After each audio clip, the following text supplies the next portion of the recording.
In this video, I'm going to teach you how to add page to navigation in SharePoint. In order to do that, first head over to Microsoft 365 and hover to their products and find SharePoint from there. Once you're in here, proceed to sign in. However, do take note that only the accounts on their organization should be able to use SharePoint and personal accounts can use it. So click on this sign in. So from in there, you should be able to access the Microsoft 365. Click on SharePoint, and then from in there, you should be able to access it.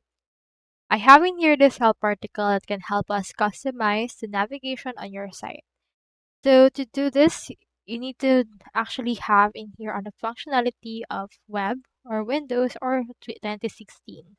If you have it on your web, you can proceed to add link to your navigation menu on a team site.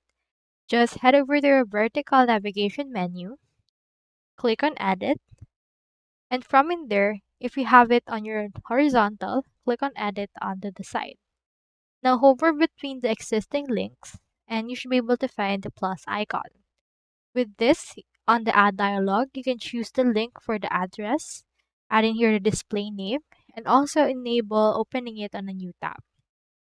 Label it so your text will be organized, then click on OK.